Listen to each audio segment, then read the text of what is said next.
સુરત શહેરમાં કાયદો અને વ્યવસ્થાને પડકારની ઘટના સામે આવી છે। લિંબાયત વિસ્તારમાં લગ્ન પ્રસંગ દરમિયાન અચાનક ગોળીબારી થયો હતો। આનંદના માહોલ ફાયરિંગ થતા મહેમાનોમાં ભયનો માહોલ ફેલાયો હતો। શાંતિનગર પોલીસ ચોકીની નજીક બનેલી ઘટનાઓને અનેક સવાલ ઉભા કર્યા છે।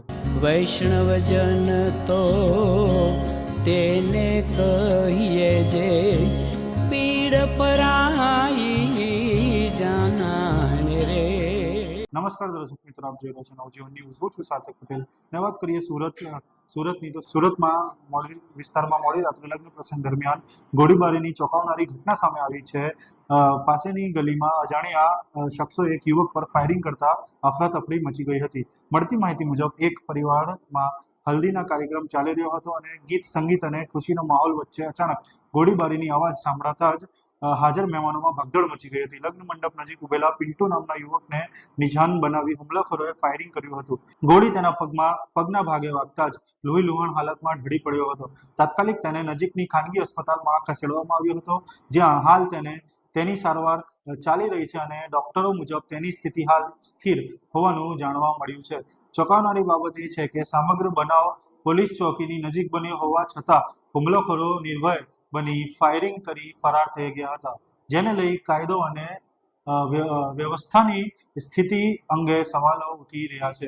ઘટનાની જાણ થતાં જ પોલીસ ઇન્સ્પેક્ટર સહિતના જે અધિકારીઓ છે તે અધિકારીઓનો જે કાફિલો જે છે તે સ્થળ પર દોડી આવ્યો હતો અને એફએસએલની ટીમ ઘટના સ્થળ પર પુરાવા એકત્રિત પણ કરવા લાગી હતી અને હુમલાખોરોને ઝડપથી પકડવા માટેની તપાસ જે છે તેને ચક્રો ગતિમાન કર્યો હતો। હાલ પોલીસ આસપાસના સીસીટીવી ફૂટેજના આધારે તપાસ શરૂ કરી છે। આવો સાંભળીએ એસીપી અધિકારીએ શું કીધું। ગઈકાલ રાતના ફરિયાદી અજય પિંટિયા અને એની સાથે એનો મિત્ર બંને પોતાના જે એક મિત્ર છે યોગેશ મારવાડી, એના પુત્રના લગ્ન હતા શાંતિનગર ખાતે। એટલે એના લગ્નમાં ત્યાં જતા હતા દરમિયાન ત્યાં બારકુ પાટીલ અને સૂરજ બવંડર એ બંને ત્યાં ઉભેલા હતા અને આને જોતા જ તે જે બારકુ પાટીલ છે એને આ જે ફરિયાદી છે એને એક ઝાપટ મારેલી કે ઇધર તું ક્યું આયા, એ રીતની એની સાથે ઝઘડો કરેલ અને પોતાની સાથે રાખેલો એક દેશી કટ્ટાથી એના ઉપર પગ ઉપર એક ફાયરિંગ કરેલ, જેથી એને ઈજા થતા એ ત્યાં બેસી ગયેલ ને પછી સારવાર અર્થે એને હોસ્પિટલમાં લઈ ગયેલા। જે તે ત્યાં તેને ઈજા થતા પોલીસે 307 મુજબનો ગુનો દાખલ કરી અને ધરપકડની કાર્યવાહી હાથ ધરેલ, જેમાં સૂરજ ઉર્ફે બવંડર જે છે એને પોલીસે ધરપકડ કરેલ છે, પકડી પાડેલ છે અને આ જે બારકુ પાટીલ છે એને શોધવાની કાર્યવાહી હાલ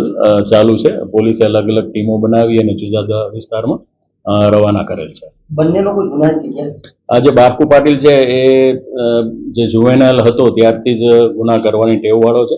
એના વિરુદ્ધ 30 ઉપરાંત જુદા જુદા ગુનાઓ છે। હજી 6 મહિના પહેલા જ જેલમાંથી છૂટ્યો હોવાની માહિતી અત્યારે અમને મળેલી છે અને એ સિવાય જે ફરિયાદી છે એના ઉપર પણ 6-7 ગુના દાખલ થયેલા છે અને જે આરોપી પકડાયો છે સૂરજ ઉર્ફે બવંડર, એના ઉપર એક પ્રોહિબિશનનો ગુનો છે। આ બંનેના કોઈ અંતર સંબંધ અને હાલ તો કશું બંનેને પરસ્પર વ્યક્તિગત રીતે કંઈ હોય એવું હાલ તપાસમાં જણાઈ આવેલું નથી, પણ વધુ તપાસ જ્યારે ફરિયાદી સ્વસ્થ થાય અને આરોપી પકડાય પછી વધુ વિગત બહાર આવી શકશે।